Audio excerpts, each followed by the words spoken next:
Hello and welcome to the first ever podcast for FPSZ.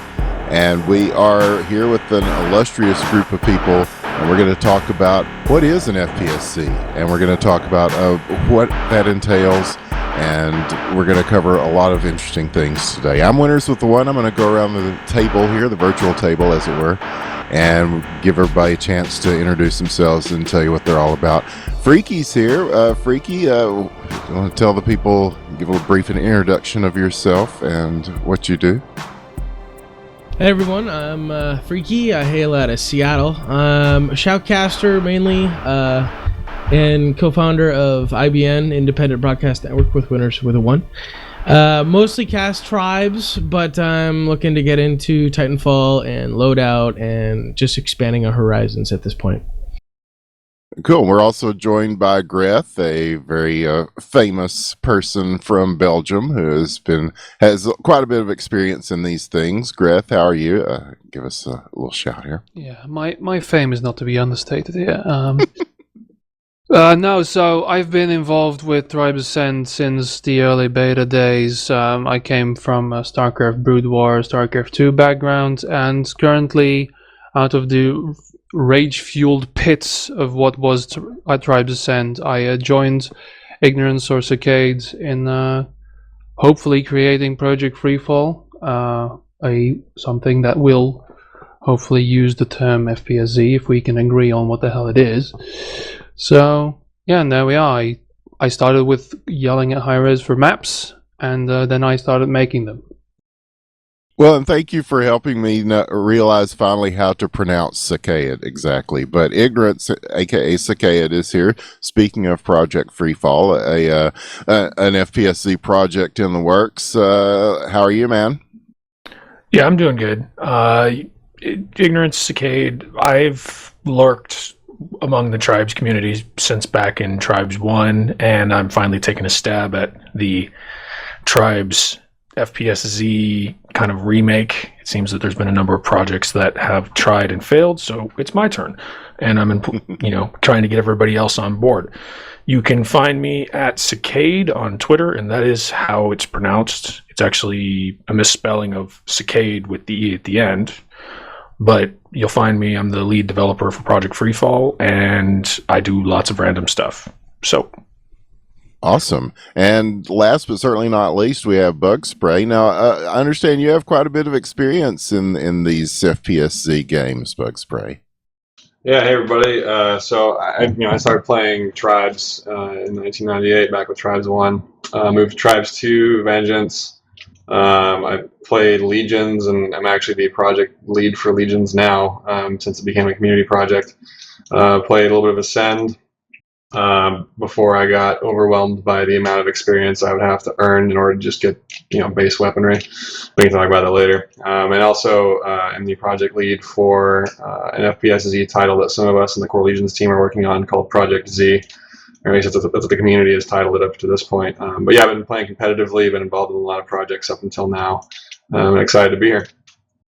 Yeah, me too, man. I'm Winners with the One from IBN, the caster and person of esports interest, and very happy to be part of this for FPS-Z.com, the website that has kind of brought us all together. And that kind of leads us to our first subject, which is, since this is our very first episode, it's a good thing to kind of define what is an FPSZ. Now, of course, we know that FPS is a first-person shooter.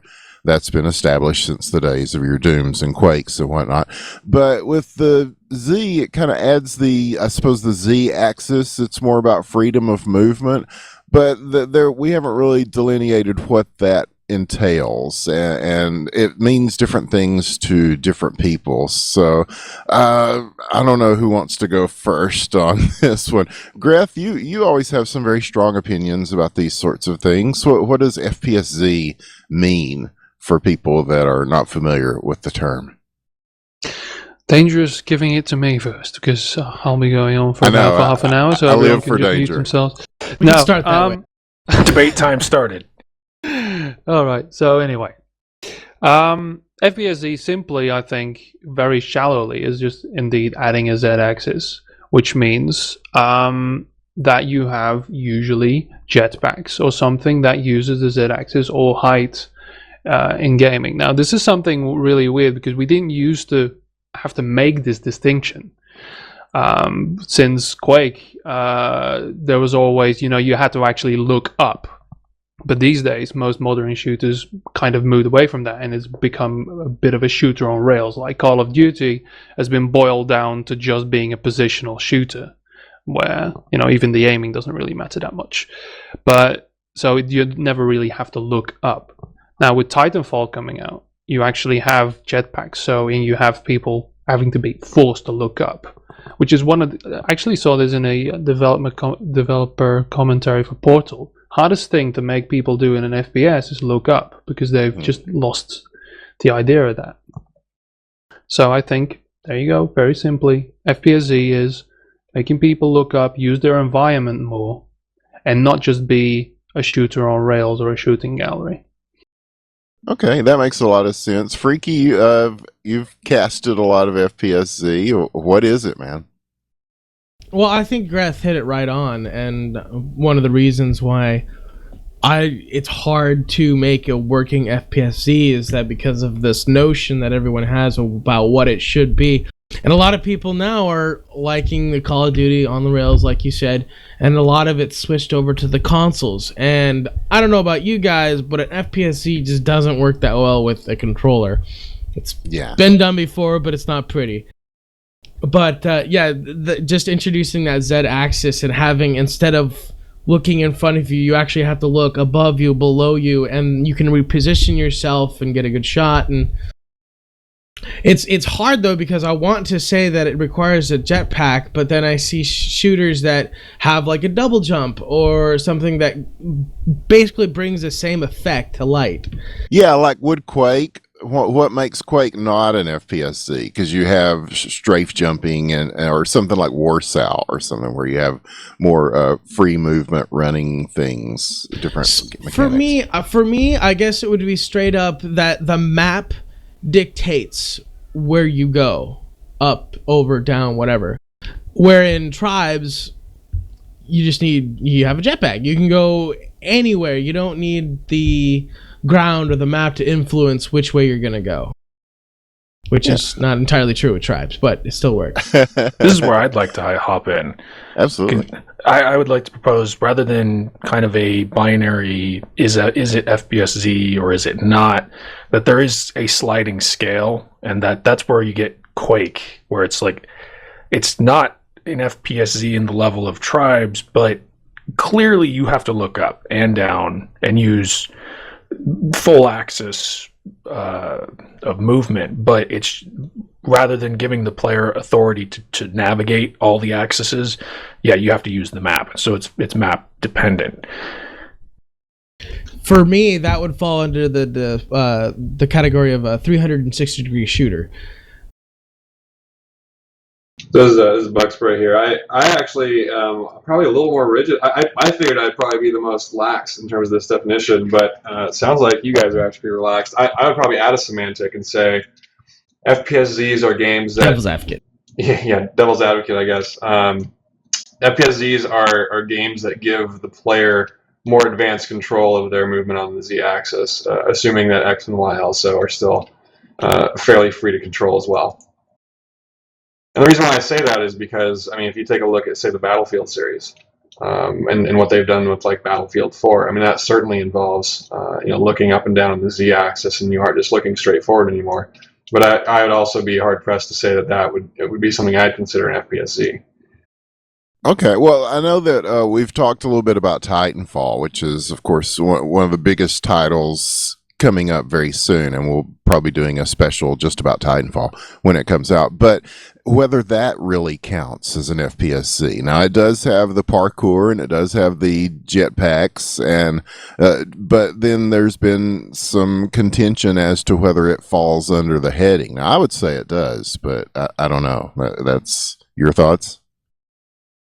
Well, it almost has the combination of both. You have jetpacks that you can use at any time, but then there's also the fast scaling methods where it is kind of like the parkour, and it uses your jump pack to get to the top of a building really quick. So it kind of borrows from both genres of a 360-degree shooter and an FPSZ. Yeah, I think the problem with Titanfall and Battlefield 4, if you get that, you have the buildings and everything, you even have the planes and stuff, and then the shooting up thing indeed doesn't really work anymore. But there you're still bolted to the ground, and movement is really limited. I think indeed, as an additional criteria to call something an FPSC, you need to have your movement needs to be part of the duel, and Titanfall, Battlefield 4, they're still going to be very much positional shooters. That's a good point. You will get more ability to get to your position, like Call of Duty has sprinting. Now Titanfall will add the jetpacking, so you can have a good position, maybe a high building as well, because that's probably going to be the same thing. But your weapons are still going to be hit scan and probably high damaging, which means the battle is going to be over in a couple of seconds. In Quake, you need your movement during the duel. That's part of your skill to overcome your opponent, is your movement. In Call of Duty and Battlefield, the duel is over the second you have your positions and you fire the first shot. Well, this is where I'd actually like to hop in, because I had this discussion and with a couple of friends and some other people as well. I describe these games as execution heavy, and that there's the position based. That's a very good description for kind of Counter-Strike, like Call of Duty. They're pretty much defined by hit scan and then high damage. But then you look at games like Quake, Tribes, Unreal Tournament, and a lot of 90s shooters embody it. But the idea that you have to be able to not only get to a position, but also execute over some duration of time, that there's a continuous demand on the user or player rather. And that's where I think when we're trying to think of things as FPS-Z or not, we need to be careful whether or not this is it FPS-Z, or is it just more of like these are part of kind of arena shooters, I guess is another thing people would call them. Yeah, because I think we can start with Star Siege Tribes. I suppose that's sort of the prototype, the text of this stuff, if you will. And that's one thing that's kind of where the FPS genre begins at, and then where it diverges is a big question. I know, talking to Bug Spray earlier, he was talking about something very interesting. The skiing mechanic was even something that was debated among the Tribes community as whether that is Tribes or not. And so much of this, I don't know, Bugs, does it come down to just game mechanics, or is there a certain spirit of that makes it an FPSC? Well, certainly as a Tribes player, like I mean, there's a special place in my heart for Tribes and games like Tribes. Oh yeah. So certainly, like there's a piece of that where I really want to say like no, it has to have skiing, it has to have jetpacks and that sort of thing. But it really does. Like if we're trying to create a really good broad definition of what this means that includes the most amount of games that really like should kind of be in that genre. I think what we need to kind of do is re-examine kind of where we're coming from and what might be included. And part of that, what you're mentioning, I worked at PAX one time for garage games, helping them demo Legions. And people would come up and say, "Hey, this game looks an awful lot like Tribes," and you'd say, "Yeah, this it's a spiritual successor to it." And what I realized in talking to these people is that when I was asking them, "Hey, what Tribes game did you play? Like Tribes 1, Tribes 2, Vengeance, whatever." I also had to ask them, "Oh, and did you ski?" Because it turned out that this is obviously anecdotal, but at least half of the people I spoke with, they weren't heavily emphasized on skiing. They weren't the kind of people who'd go practice routes to play capture the flag. They were the people who really enjoyed the vehicle combat, enjoyed the jetpack still, like enjoyed that freedom of movement element. But like they enjoyed a very different game. Yeah, I'm not going to lie. When Tribes came out, I think I was 10 or something like that. And for the first month I played it, I actually didn't know that skiing even existed. It's one of the first thing I noticed, actually. Yeah, I had my dad blew my mind one day. Quite literally blew my mind. It was like, wait, you can spam the space bar and I move quicker?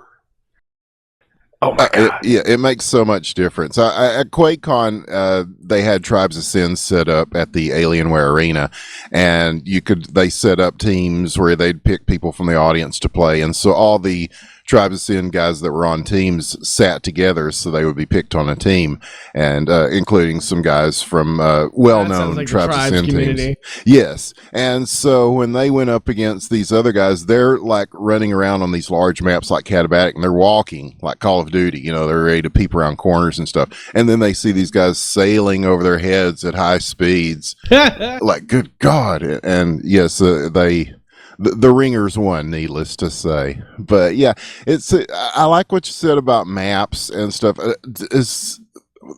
looking on this list here.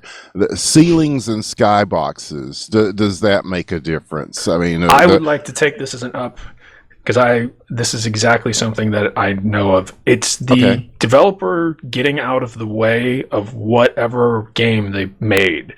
And the ceilings and skyboxes thing can fall into that. I'm saying kind of mechanics where you'd have something that a developer would look at and go, not intended for use. Like they created something and then it gets abused in air quotes. And then there's some kind of means where a developer or somebody will step in to put a skybox in, or maybe they'll implement some new code or something like that. But that's where I'd say an FPS+Z or just an arena shooter in general, it's that freedom to do whatever can be done under the limitations presented. And in that way, I'd say it's almost treating the shooter like a Tony Hawk's Pro Skater game or something like that, where there's style in your movement. Yeah, so I think this also kind of comes back to your statement on like, you know, maybe this should be kind of a scale as opposed to binary on or off for FPSZ. If you look at Tribes the way that the people who didn't know skiing played Tribes, I would still contend it's an FPSZ. If you look at like let's say Legion, I would say Legions right now is probably the most movement heavy of all of the Tribe style kinds of games. You know, people like it or don't like it. I think it offers some of the better freedom of movement out of all of them. And I would actually put like TR2 kind of in that same vein as well, just because like you could tell that when the developers are making these games, like it sort of becomes like more, right? There's more freedom of movement than there was before, and so Tribes has obviously adapted to that over time. We really appreciate that gameplay, and with things like Legions or Team Rabbit 2, like you start to get, you know, us designing specifically to increase that feeling of control over that. And so I would say, you know, maybe put those sort of towards like the higher end of the scale. Put things like, you know, original Tribes, Titanfall, you know, like things like Halo Reach or Shadowrun down there kind of near the bottom, but like, you know, still consider them FPSZ.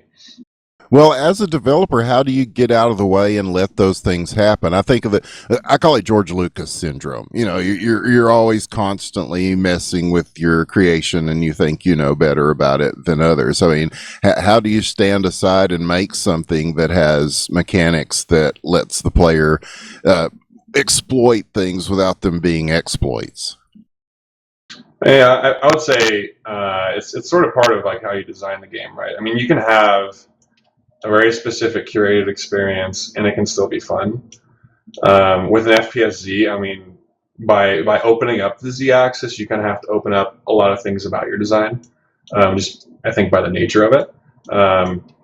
But in general, like, you know, the approach to that, I think as long as you know that things will be used as building blocks, if you allow them to, and that can be a great benefit to your game. If you take that approach, then I think that's the best way to sort of go about it in terms of getting out of the way of your game. Okay, well, and then you get into the division of your casual versus pro. Now, a lot of people will play things on a more superficial level for fun, and then you're people that put hours and hours into it. And we ran into this a lot in Tribes of Sin and other games like that, where the pro players will find things in the game, and they may not mean a lot to the you know, unwashed masses, so to speak, they're playing it, but the people that play it all the time, they are going to be able to use that to sometimes what turns into what they would consider cheese. Is there some way to kind of divide that, or to make it to where that's lesser? Yes, completely. Freedom for the community to self-regulate is historically what solved that, and I can't say now, though, with the games, a lot of games being made either through developer choice or just through kind of tool restrictions, the access to things like scripting or variable files, things where you can customize your experience, there's not much of that going on. And so a developer, if the community can't self-regulate, then it pushes everything onto the developer, which it's one of those, at best a developer can do nothing, and at worst a developer can make it a lot worse in most cases. Yeah, I mean, that's exactly what we saw with TA. I mean, the developer completely focused on their own vision. And the problem was there that the developer themselves did not play at a competitive level. So hence, they could never please that competitive level. Now, the thing is, you have to balance for the high end, and you need to understand what the high end is so you can, prevent the complete breakdown of your pub play, because there will always be that. You don't even need to, I mean, high level doesn't even mean competitive. It just means guys who put some hours into it and actually know how the game works, they'll just break everything. And it will ruin the pub experience for those people who just, came into the game or were casuals. I mean, this is the problem what Quake had as well. They, with bringing up a new generation of players, if you weren't around in 96, 97 to learn strafe jumping properly, if you weren't around there, you have to follow tutorials and you'll always be behind. That's why Quake Live right now isn't really catching on, because people just don't want to spend that much time learning those mechanics anymore. And I think that's a problem with Tribes from the get-go as well, because it started out as a bit of a bug with the spacebar that a lot of people never figured it out. So I think if you want to make a game like this with such a level of skill that you can, or a level of knowledge that you can learn, you need to invest in education of your audience. I mean, a game like NS2, Natural Selection 2, oh yeah, they did that really well. It was a very complex game, also born from mods, and it started as a mod, started as gamers making a game for themselves and not for just pure production and pure entertainment. That's value. how Valve made Left 4 Dead. Yeah, exactly. That's how Valve makes almost everything. Yeah, I mean, TF2, if you look at Team Fortress came from Quake, came from a Quake mod. CTF came from a Quake mod. It's all about what the game is wanted. But if you want to launch a complex game like this, you'll need to teach people like, hey, look, this is actually, a bit more complex than just shooting dudes. So, and that's a big threshold for a lot of people. And Freaky, yeah, I want to bring you in on this, man, because I know you've seen this from both sides. For which part? For the seeing how the competitive community deals with things. I know you cast and do competitive play, so yeah, you've seen how people can use things for good and or evil as far as stuff in the game. Well, I think Greth hit it on the nail, and Ignorance as well, is that when the developer limits what the community can use, the hardest part for a game to come out is to balance that pub play versus comp play. And the only way to do that is allow the community to toy with it and make how they want their comp scene to be. Say like old Call of Duty, like Pro Mod was available. It changed the variables to let the comp people be able to do what they want to do with the game. But now then you look at Tribes Extend, and they had to change everything. They had to put every decision that they made, they had to decide, is this good for the pub? Is this good for the comp? And when it's free to play like that, they usually lean towards more what's bringing in more of the money, and that's usually players. Yeah, but that's the thing. I mean, I don't think there should be a division, because with Call of Duty Pro Mods, that's when I actually quit playing competitive Call of Duty, because it shattered the community. There was already a very small part. You're always going to have like maybe 10% of people are interested in ever playing comp, and only 1% of that is ever going to actually compete.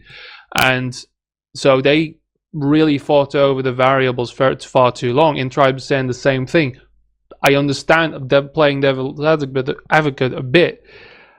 the developer doesn't know who to turn to, because with TA the community was still a bit of in a shambles. It wasn't really that organized in that critical moment of development. I get that, but the thing is, you don't balance for pub ever. You just balance for the high end. Most of the stuff you're balancing isn't going to matter for a general pub player, you know. And with TA, of course, it ended up in bans for everything, and then you make a barrier. If you have different rule sets or different balance for the two things, then it's going to be very hard for the pub player to transition into comp, because it's suddenly really different. Same thing happened in Team Fortress 2. They tried to make that competitive scene work. What they had to do, ban all of the weapons. Just all the added weapons, like the millions that they have now, all gone. Pure vanilla TF2, boom, and then ban a couple of the Pyro's useless, Engineer's useless, and limited to one demo man because he can destroy everyone. And that made the transition again very different. And of course, the rocket jumping in TF2, it's possible, it's clunky, but it's there and it's required. It's really ham-fisted and weird, and you're never going to see that in a pub. So you just have to balance for that competitive thing. Of course, in TF2 they couldn't do that because they made the game their cash cow. But yeah. Well, and in TA they kind of did the same thing, right? So can we? I guess that would be a pretty strong argument that modding and the ability to mod is very important in this stuff, because otherwise you're being subtractive instead of additive. That's for anybody here. Yeah, you have to forgive me. I think somebody it's a fair in. assessment. Yeah.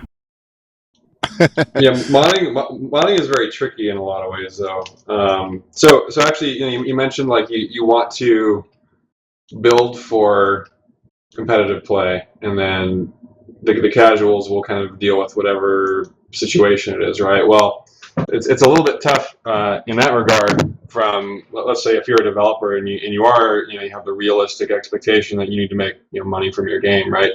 That can be a difficult thing to reconcile, because as Freaky said, in the end, like the thing you need is players to play your game, so it increases your revenue depending on whatever your model is, right?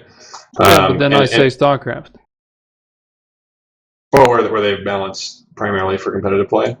They only balance for competitive play because that's where they get their numbers from. They don't use their statistics from everyone. They do it for the top end players, and they will actually sometimes wrongfully balance towards the high end where one player is suddenly using a dominant strategy, because they use a lot of the balancing Blizzard doesn't even get to the lower level, because it's just mass stalkers and attack or 4-gate and that's done, so it does work. StarCraft, of course, is not an FPS, but it sort of follows the same rules in terms of balancing. I mean, some of the things that Hi-Rez should have done in terms of balancing. I mean, the perfect example there was early alpha, where the Raider, early closed beta, I think, where the Raider had 140 damage NJ4.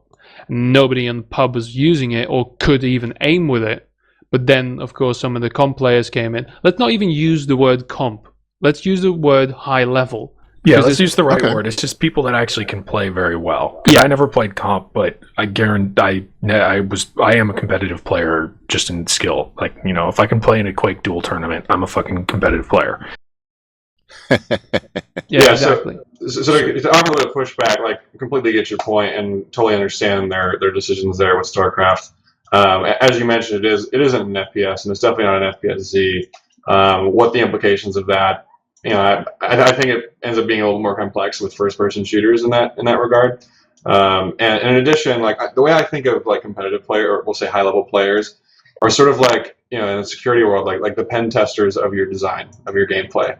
And there are artifacts that can come out of designing for high level that will negatively affect your low level, or can negatively affect your low level. StarCraft is unique. I mean, there's an established brand, and it's an RTS. Like, there's a lot of other factors that are potentially involved in that.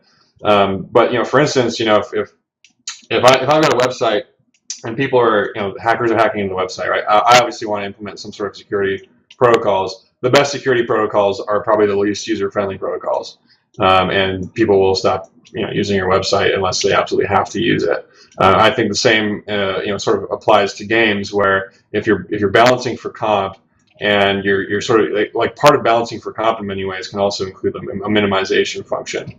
And if you do that, it can negatively affect gameplay at the lower levels. So I'm not saying that like you shouldn't balance for comp. I mean, obviously you have to at some level, but understanding the implications throughout the entire, I'm going to say, sort of ecosystem of your player base is very important. Well, and I'd like to hop in here just as a tangent from this. This all stems from the current gameplay or game model, whereas more players equals more money for a developer to then support themselves into the future. Idea. Well, I think there's room for a different model where you don't need huge masses of players. Like, it's one of those things where mobile markets, I just attended an interesting meeting, but they were talking about Microsoft Phone, which if anybody in here uses a Microsoft phone, that's kind of be surprising. But the thing that was constantly emphasized was that even though our market share is tiny, it's still a shitload of money. And I think similarly for games, the 90s model where you had to make a game that was super popular, I don't think that's necessarily the same anymore. You can make a game for a much smaller you can have a much smaller community but still make money. And if as soon as you free yourself from needing to appeal, you can be a lot more creative in what you're doing. But that does mean, yeah, I totally agree though, as far as balancing for pub and comp or just high level play in general. But you have to own what your decision is and be really honest with your player base. TF2 makes no compromises. It is a pub game only. People play competitive in it with no misunderstandings that it is in no way, shape, or form a competitive game. And as a result, there's nobody that really complains with an intelligent discussion. Okay, and that makes a lot of sense. And I think one thing about this genre that we're talking about, the FPSZ, is that it's kind of niche by definition. It always has been. I mean, there were times when Tribes was a very popular game, Tribes 2, but it still wasn't exactly, I would say, mainstream. And so the people that keep up with this stuff, it's kind of a hardcore audience. So by definition, you're not going to be making something that equals Call of Duty. Even Titanfall is going to struggle with making Call of Duty numbers. So yeah, how do you approach it? Do you think that might be not the case? No, listen, I think that Call of Duty has gotten to the lowest bidder thing so deep now, rock bottom, started digging, where It's so ass. Yeah, it's bad even for people who like bad games.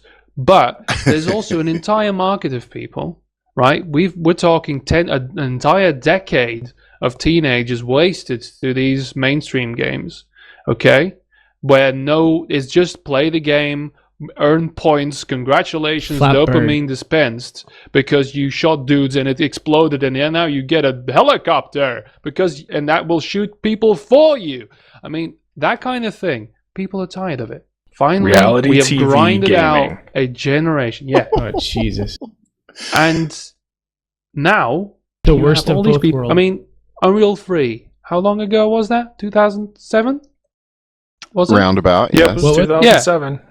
That was already 7 years ago. All right. So that we didn't even make a blip on the radar for most people. Okay. So there's an entire generation of people who don't know what a good arcade shooter is, who don't know what a good arena shooter is. Yeah. And there's so many people right now playing Call of Duty on the top of a server somewhere, thinking, you know what? I think I'm going to give up games because this is just not for me. Quake is. You can't get to Quake because the movement is it's too old, it looks ugly, like what the hell is Well, and the this? other problem, Quake has the issue of it's been distilled so that even if you did want to play Quake, you have to then deal with the 1,000 people that still play Quake and have played Quake for 20 fucking years. Yeah.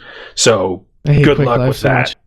Yeah, you need to have a weird thing wrong with you that most competitive players have, like they want to lose. I'm going to get beaten here to a bloody pulp 40 times, and then I'm going to win once and it'll be a good week. Yeah, So, because I think that's one of the defining things of FPSZ is that there is a skill curve by definition, and then that's when I talk about being niche. I think that's part of it. Is that just adding an extra axis of movement, just adding that aerial movement is introducing something that even a quote bad unquote player is going to have to put a little bit more time in than they would on something like a yeah, Call of but Duty. how? Well, I You wouldn't know, even say the weird like thing is, back in the day, you had Doom and Quake, and they were actually quite difficult games. I mean, Duke Nukem as well was a very difficult game, and I still played it. I think you've just been there's a bar, and it's been set really low, and you've never challenged any. Yeah, you're gonna lose like 75, maybe 75% of people will never get out of that first stage. Like, oh my god, it's a jetpack. What do I do now? Stage, but they'll still play the game, but that's fine. You're gonna have the ability, you know, to push people and actually show them, like, hey, how many people? I mean, people's mom finished Portal. Okay, there were some hard jumps in that, but people did that, you know. So right now with Call of Duty, it's lowest bidder. Don't worry, you're gonna finish and win anyway, no matter how disabled you are. Well, one thing I'd like no to add challenge. here, just as a side note, is yes, the bar has been lowered, and in a tangential way of, if you look back at the 90s when these games came out, look at the people that were using computers. A good example is I almost got laid in 97 because I had Microsoft Word. Okay, I challenge anyone to try that today. So I won't say I that's have Windows Keyword 8, being baby. You wanna almost, fuck? okay? you know what? I had a cousin walk in on that. The deal was sealed until that happened. But it was, I mean, it gives you an idea of we're dealing with a very different computing scene, just separate from gaming in itself. I agree with that. Absolutely. And also, Tribes came out in a time when it was a very high-end game. It was the crisis of its day, especially when networking is concerned. So, Yeah, I was a sophomore in high school when Tribes 1 came out, and all my friends played Quake 2. And they didn't like Tribes because they were so confused about the skiing and the jumping and the thrust, the jetpack and shooting all at once. And so they're like, oh, Quake's much better. Quake's better. I'll kick your butt in Quake. And I wiped the floor with them one afternoon. And they never played me again. Yep. So I have a quick question. What is the role of matchmaking in curating experiences across the entire spectrum of, noob to highly competitive players? Because a lot of the questions that we're kind of coming up on are like, how would a noob adjust to, or like a casual adjust to kind of gameplay we have in like the Tribe series or hard FPSZs. I would contend if you allow, like, say, tutorial, like a curated tutorial matchmaking experience to help them along, like that experience could bring a lot more people along. Oh yes, and I love you for saying that, because that is exactly something that I've been throwing around for a while, is that a good matchmaking system, especially one that doesn't force players, one that is, it could force players if they want to, but one that gives them some kind of quantifiable, here's where we place you match, do what you will with this number. And so, like, let's say a common problem with matchmaking systems is they will underrate players that are very skilled. So a skilled player then could look at their matchmaking rating and go, well, it underrates me normally, so I will just add X number to it and join servers that are with this rating. And similarly for noobs, unless they are a bit masochistic, if they get a number and they go, well, normally when I join these servers I get murdered, I'll join one with less. It's just the freedom to allow users to do what they will, but also present them with information that might help them. I think it would go a long ways. So Yeah, how do you define that? I mean, how do you make a good matchmaking system that works? That's been very difficult for FPS games in general, I think. I think, me personally, just looking, because it's very difficult, but I think from the outset, I can't say that one can be made, that it's even possible, but I can say that rigidly defining a matchmaking system does not work. It has to evolve. It's kind of like if you were to teach a computer how to speak a language, you just have to open doors for special cases and such like that. And then see if you can, as more and more you can quantify, it's basic data analysis. So you're trying to find some kind of causation correlation in data, and then you're also trying to figure out how to measure data. But it's a long-term commitment that nobody has done yet, and nobody's put forth the right kind of scientific approach to it. It's more of just kind of here's a basic matchmaking system. Anyhow, someone else. I'll probably get punched in the face for saying this, but I actually like what League of Legends has done in this space, particularly with their ranked. And it's nothing. I think I'm not a big StarCraft player, and I think it's similar to the way StarCraft works.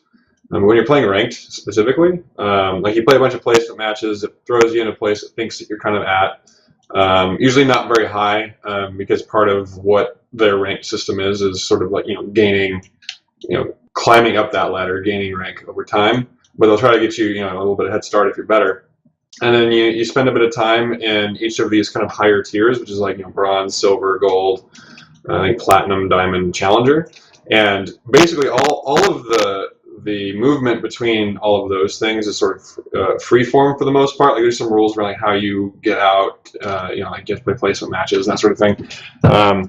But in the end, like the only forcing function is a very high level of gameplay. So it kind of taught, it speaks to that sort of, what you were saying about allowing the player to kind of control where they go. As long as you continue to play well, you'll continue to move up. It gets a little bit trickier with team games, right? Because like a lot of the complaints are, I get teamed with bad people, and so I can't move up. There's always that question. I think in the FPS realm, I think that ends up being less of an issue, simply because there's less of a snowball effect that happens. Like League of Legends is sort of built around, and a lot of these MOBAs are sort of built around the idea of kind of snowballing and permanence that kind of lingers on within the actual game itself, or within the actual gameplay. And with the FPS genre, there's 100 different ways how you can turn around a match at any given time. Well, specifically with League of Legends, I actually had to coach a friend on this, was ladder climbing. A lot of players don't understand that ladder climbing is about playing cheese as much as possible until cheese no longer works. Yeah, and same as StarCraft. then you can start bitching about, I was on a bad team. Then there's a lot to be gained though about just actually ladder climbing versus trying to play with opponents that aren't on your level. Yeah, the way StarCraft works is simpler because it's 1v1. Like you said, team games are a bit more difficult. In StarCraft, you can get the masters cannon rushing. So and then of course you fall apart because you try to actually play a game against people who you clearly haven't progressed naturally. But in League of Legends, I think dying is still bad. And that's an easy number to get from that, and then you can see, where are you at right now? What's your KD? How much have you earned? What you've done in the role your hero is playing, and with tribes, for instance, I think for the way tribes play, especially for CTF, it's nearly impossible to gauge how well a player does through statistics, because some roles just require you to die. A Kappa, if you're going to use a Kappa's KD ratio to rate him somewhere, well, hello to bronze. Freaky, you were going to say? I forgot what I was going to say. Well, one thing about the FPSZ genre, I think it is largely a team-based phenomenon anyway. These games kind of are about being on a team and working together as a team. That seems to be one of the things that, if not a defining thing of the genre, it's something that definitely comes into play. Yeah, it definitely is team in some ways, but that's kind of an observation, because it almost seems more mass in a lot of situations, like people playing with a common goal in mind, but not team-based, like Counter-Strike, for instance, and then League and other games, TF2, very team-based. People are interacting with each other a lot more often, whereas like Tribe specifically, it seems like there's a lot more kind of autonomous or asynchronous kind of teamwork. Your turret farming and so forth, that's a separate thing from what you would consider cohesive team stuff. Yeah, things like that. Or O&D, offense and defense have completely different roles, and it doesn't really blend together well. I think maybe if you could get give players points based on the area where they are at. If an action happens and they are near and have dealt damage in X amount of seconds, then you could say, okay, these guys probably helped, and then you can score them appropriately. Like, okay, he gets teamwork.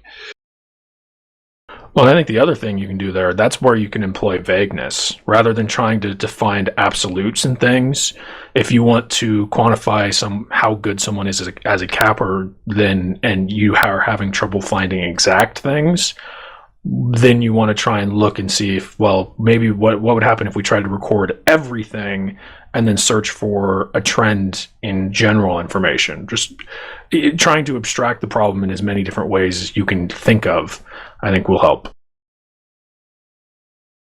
That makes a lot of sense. Freaky, are you still with us? I am. Okay, I was going to get your thoughts on that.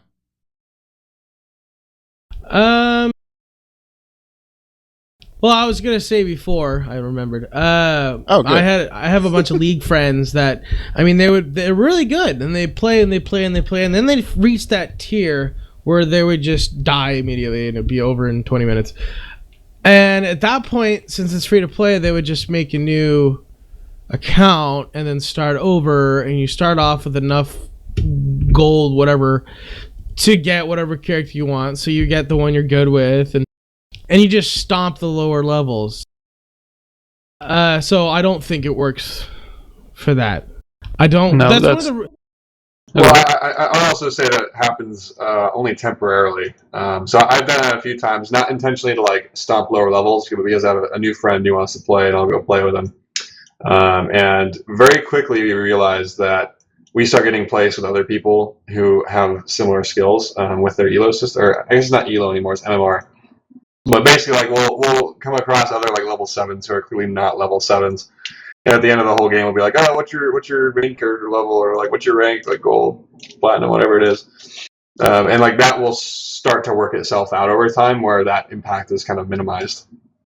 But do these roles that we're talking about, these disparate roles, and do they make a difference in that? Because, I mean, we've seen in things like Tribes, when a good capper comes into a pub game, they're going to pretty much own the place a lot of the times, as opposed to, people that may not be as good at capping, or maybe that somebody that is good at capping decides they're going to go play heavy on flag, which is a whole different role, and they're just for fun. And so that kind of skews the metrics, I would think, on something like a matchmaking system.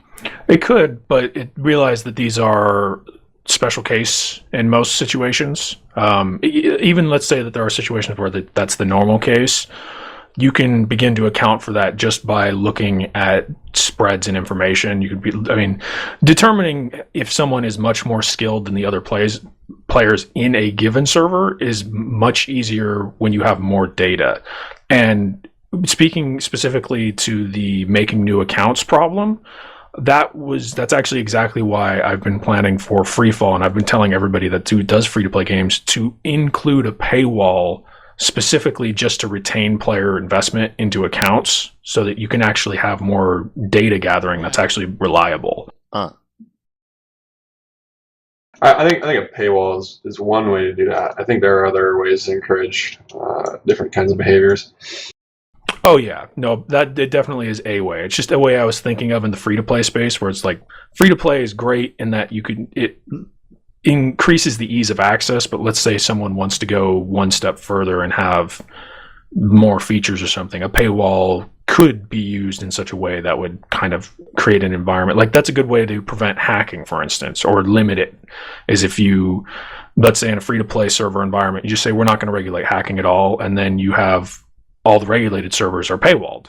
It means that if you're going to hack, you're behind a paywall, and if you get banned, just allow hackers to remake their accounts and pay again. But the point is that their hacking has a actual financial cost more than just creating another account. It's true. At the same time, though, like there are other benefits that are offered to developers by doing free to play without paywall issues. And I'm sure you're very aware of them. Things like extended development, increased awareness, that sort of thing are like huge benefits for a developer. And in my opinion, in many ways, free to play and subscription has the same characteristic as this. Is actually a better experience for the community, and that they receive longer support for their game, and you don't have to buy the newest Call of Duty every 2 years. Well, and that gets back towards where I was talking about the tangent of, like, for instance, for Free Fall, I'm trying my best to actually not make money from my game. If I can make money that isn't related to Free Fall, I don't have to then set, like, if I have an idea for my game, I don't suggest that anybody else should follow the model, just merely that it's a creative experiment in that what happens when you are no longer invested in making money from something that you love doing, you do what you think is right, and there's no conflict of interest that can even exist. Let's say it doesn't ever exist. The possibility for it can exist, and that kind of soon you can breathe more comfortably without it. But yeah, free to play has a lot of advantages, and that's what I'm saying. Like a paywall, I'm not suggesting that all players would be underneath it, but the point is that if you have only free to play, it also brings limitations. That's where it's like scaling things can be useful. So you're talking more the purity of the philosophy, because we were talking before the cast that Greth was talking about how the pay model. I mean, it's the elephant in the room that we have to discuss in terms of gaming now, just because of the way the gaming industry is set up. Even if it's not really germane to what the goals are for the game itself, the pay model sometimes is the starting point, the jump off for what your game is hoping to accomplish. Have I kind of, Greth? Yeah, I mean, a lot of if you look at in the developer forums and stuff, that's what I was talking about. That the start of their development is, what is our business model? And because gaming is now graduating to become proper entertainment industry, you have your multinationals, you have your large corporations, you have all those things making money, the AAA developers and everything. They're all going, how can we make money off of this very lucrative market? I mean, everyone's probably seen the Dungeon Keeper debacle, which we're not going to talk about because I'll cry myself to sleep again. But it's, if you didn't hear about it, Dungeon Keeper is basically, it's a slot machine now. That's what it is. It's not even, it's literally been labeled as being a non-game. It's not a game at all. Now, that's the thing. I mean, the perfect model, I think, that I hope to use if I convince ignorance is that, well, we kind of agreed upon loosely already, is, like Path of Exile, grinding gear games. It's, you pay for convenience and not for anything game related. Well, a little bit of a stash and everything like that, but it's not required to play the game. You have cosmetics everywhere. I mean, as much as I'm still on the fence about loadouts, it's not pay to win in that you have purely cosmetics that really don't matter at all. That's what you pay for, just almost like a donation to the developer. And I completely agree with you, and that's what I'm talking about with alternative income, because even though the aesthetics would be in the game, when they're 100% segregated from the game itself, I mean, you have to make a decision as a developer. Like visuals, for instance, some might say that having visuals can be an advantage or disadvantage, but if as a developer you say no, and it really isn't, that's a way for players to pay but really donate to you for continued development. Yeah. And one thing I want to add to that, though, because I mentioned loadout, and I just a light popped up in my head. What I don't like at all is progression in these types of games. The free-to-play model coupled to progression. I hate the XP grind. It's a FPS. Just give me what I need. Just give me all of the game elements. And leave it. That's completely different to the cosmetic argument. I just want to point that out. It's also different to say like. I was just gonna say it's also different to say like non-gameplay related progression. Yeah. Are you talking about kind of where you get ranked? Like if you've played a long time, you just ascend in levels. Like let's say you'll be called a commander at one level, and then you'll be called like a master sergeant at a number. Are you talking about like that? That's an example of it. Yeah. Yeah, and then just the XP and the unlocks that come with it. Like, just kid off. I mean, you give me a hat for reaching level 30, I don't care, but don't give me a gun that I needed 20 levels ago.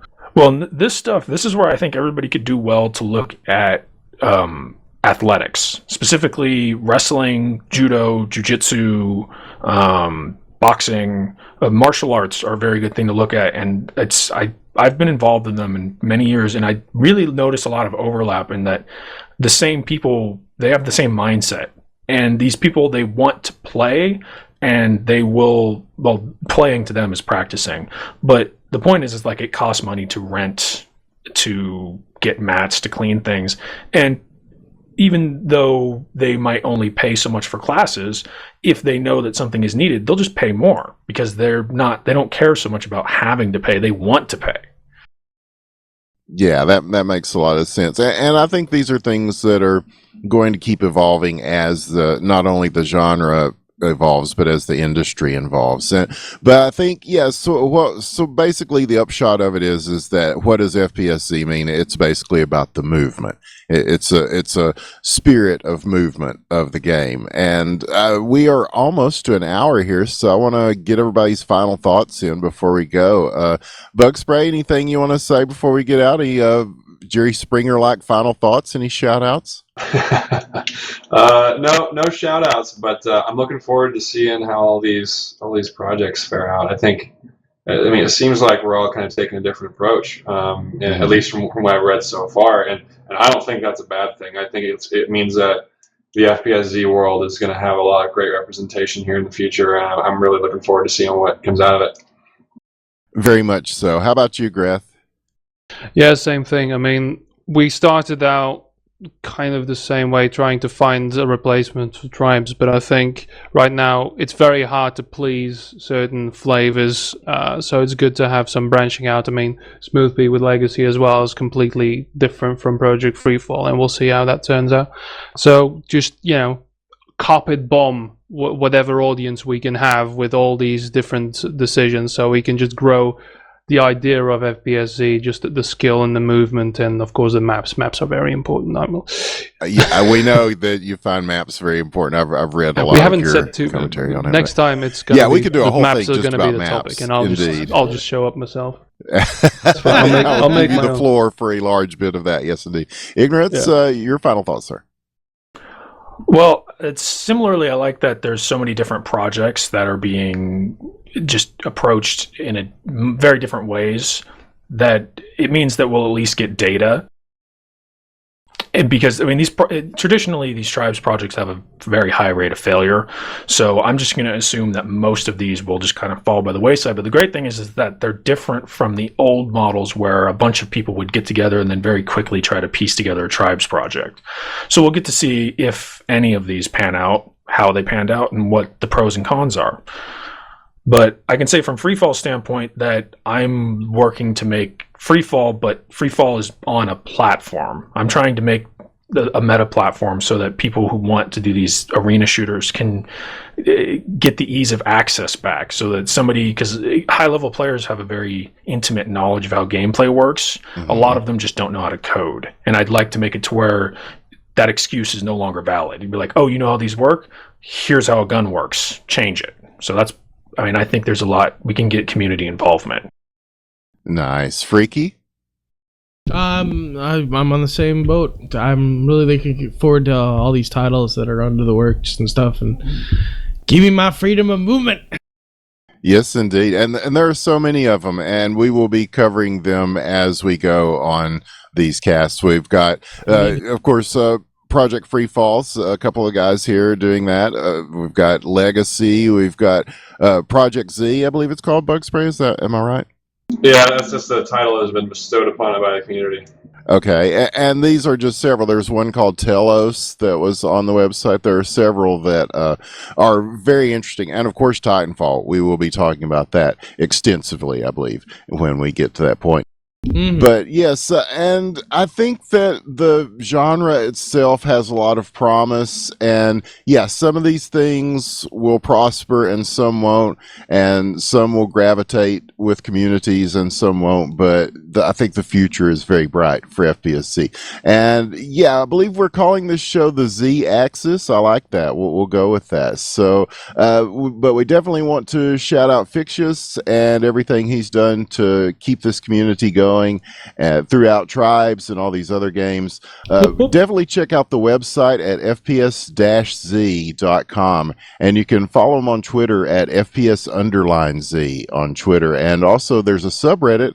If you go to r/FPSZ and subscribe, they will keep you informed of a lot of these things as well. So a lot going on, and we will be covering it as much as we can. We'll be bringing in guests to talk about these things and learned people such as the wonderful cast that we've had today. The guests here have got a lot to say, and it's always something interesting. So thank you for listening, and we hope that you will follow us and follow the website and keep up with these games and play them because they're fun. And from all of us here at the Z Axis, I want to thank everybody and good night. Good night.